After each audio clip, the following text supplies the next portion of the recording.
Hi friends, welcome to this latest episode of the Nationalist View. We have with us a very special guest, Shri Bipin Dev ji from Kathmandu, Nepal. Bipin ji, thank you so much for joining the show. Thanks for having me, Anandji. Bipin ji is a geopolitics expert and he's from Kathmandu. He is a prolific writer, commentator, panelist, and he has been on our show in the past also. And his expertise is in decoding the geopolitics, especially from the South Asian perspective. So we are going to talk about a number of issues which are right now relevant in terms of South Asia. Also, we'll be discussing a little bit about Iran conflict also. But first, Bipinji, I want to know, recently in India, the assembly elections for four states basically were held and one union territory. So Assam, Bengal, Kerala, and then Tamil Nadu, and then Puducherry. Puducherry is basically a union territory. This is for our viewers who are not aware about it, especially from those outside India. And the rest of the four are key states. And out of that, especially in West Bengal and Assam, BJP has scored emphatic victory, especially in Bengal. For the first time, it has come to power, and it is being considered that these are pro-Hindu governments. And so, sir, what is the reaction in Nepal, basically, especially in context of this Hindu wave which we are witnessing in India? And is there a similar wave in Nepal also right now? Thanks a lot, Anandji, for these questions. Actually, in terms of geography and culture, Bengal and Nepal has very close relationships. People of Nepal have great deal of interest, particularly what is happening in Bengal, and it is a matter of excitement for Nepalese to know that uh, great change has taken place in Bengal. Actually, Hinduism, Hinduism has grown, prospered, nurtured, and nourished from the soil of Bengal. If you look at the whole movement of Hindu movement of led by BJP, the root lies in Bengal.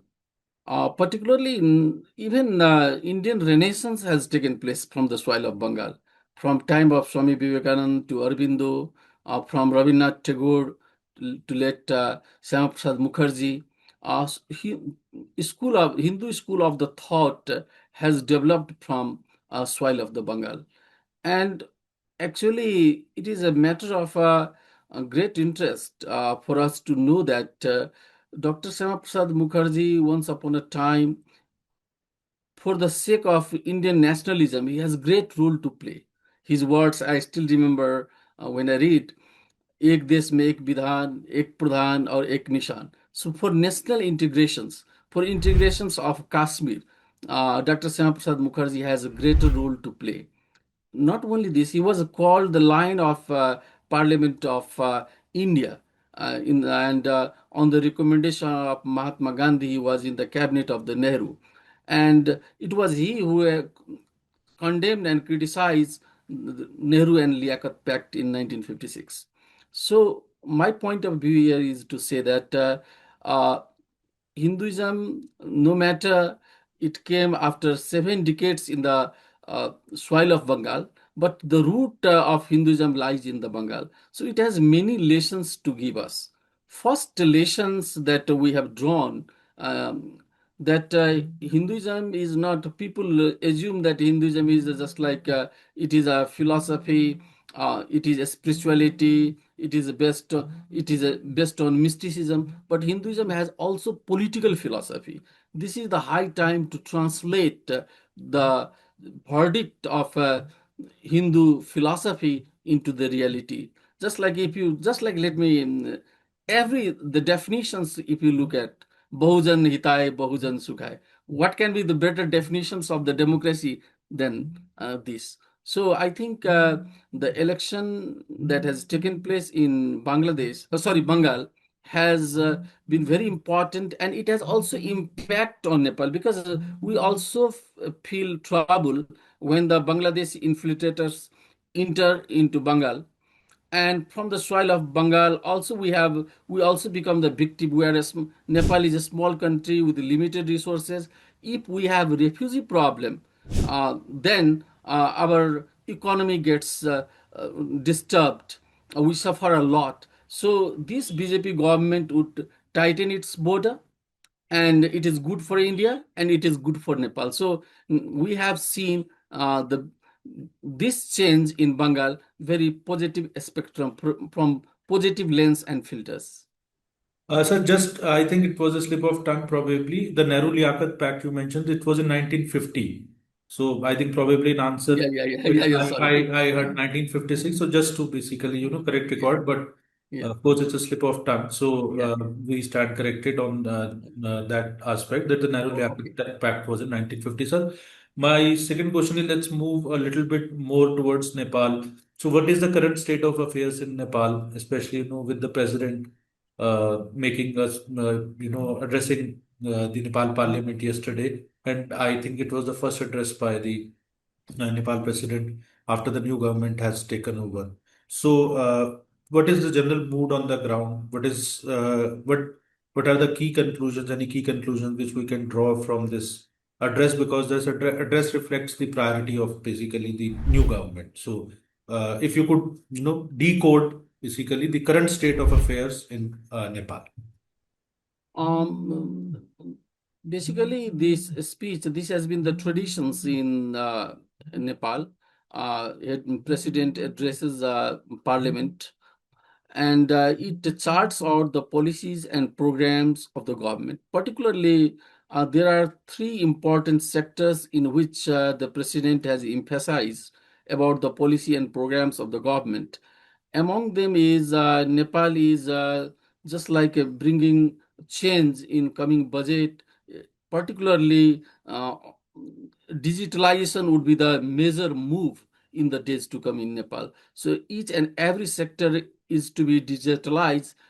This is the point of a view that president has addressed. And second important point that the president has addressed yesterday, that in the days to come, particularly in the tax policy, the people of Nepal have been burdened with some of the um, taxes which is difficult to bear out. So in the days to come, the taxations, the tax policy, there would be some fundamental change, as has been indicated by the president of Nepal. And it has outlined its policies and programs, particularly in different fiscal policies, as well as it has also hinted some of the major sectors on which just like cathedral of the development can be built. So on the whole, it has been very balanced, and it has charted out policies and programs of the government. And on the toe line of it, the government of Nepal is to follow, and budget is to come in the light of these very propositions. At the same time, this very address has also been an indication that there are some uh, rules and regulations which are hurdle and hindrance to different types of the foreign investment. So, how the investment friendly atmosphere can be created?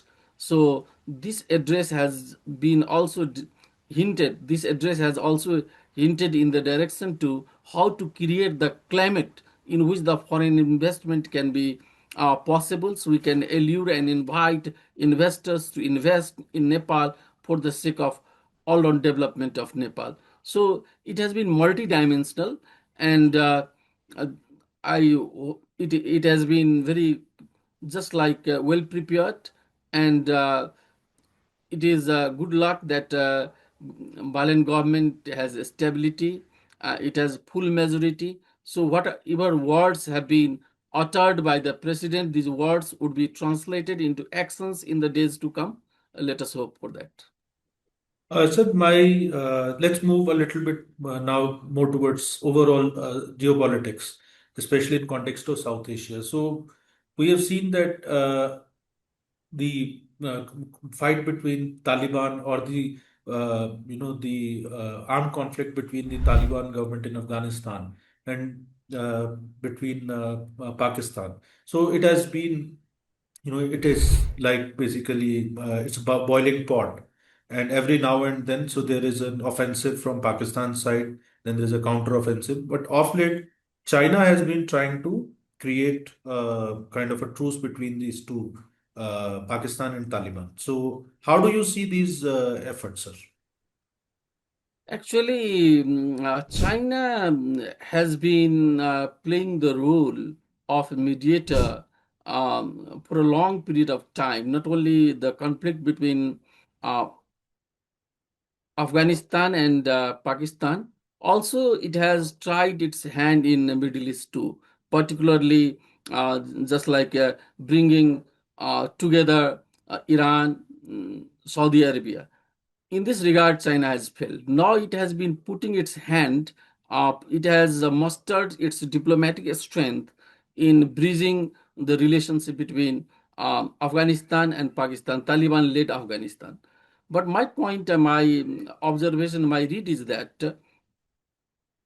the issue is so complicated that terrorists have greater hand both in Pakistan and Afghanistan.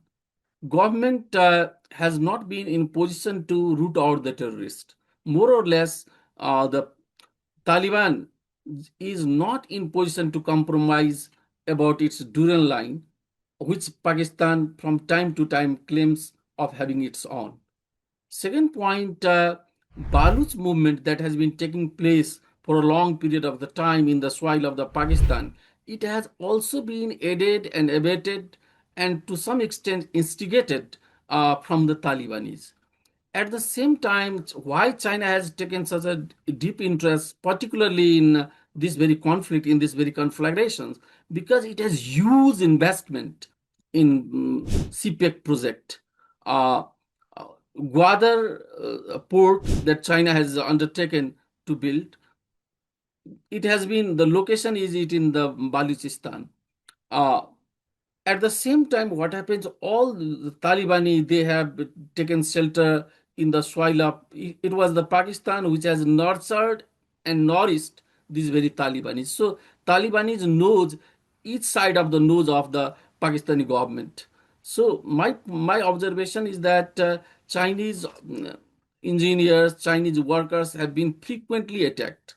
I have read somewhere that some of the constructors, they have withdrawn just like their camp from the soil of Gwadar and some of the areas of the Balochistan involved in the CPEC project. So no matter, China is just like China has been actually invited by the Pakistan to play some role to act as a mediators. But the story of Pakistan and Afghanistan is like this. Once, if you remember, the 2 years ago, once Iran had used missiles against the Pakistan. At that time, Afghanistan has said, "Well, I would mediate between Iran and Pakistan." Now, Afghanistan and Pakistan, they are fighting. So this time, Iran has also offered. Just Iran is ready to play the role of mediator. So in the this situation is so complicated. The mediations, I think, neither China nor Iran can mediate between Taliban and Pakistan. Because the core of the issue lies of the Baluchistans and Tehrik-e-Taliban that has been operating inside the Pakistan. It has just like it has been equipped with modern arms and ammunitions, and it has been threatening the Pakistani armies from the border. So I think China is trying its best to play as the role of mediators between conflict between Taliban and Pakistan in order to safeguard its own vested interest, because it has its eye on the mines and minerals of Afghanistan too. Therefore, because we come to know, just like Soviet Union or United States, they have put their hand, they have just like used their, they have mustered their strength, they have used their power, particularly in Afghanistan, in order to exploit the resources of Afghanistan.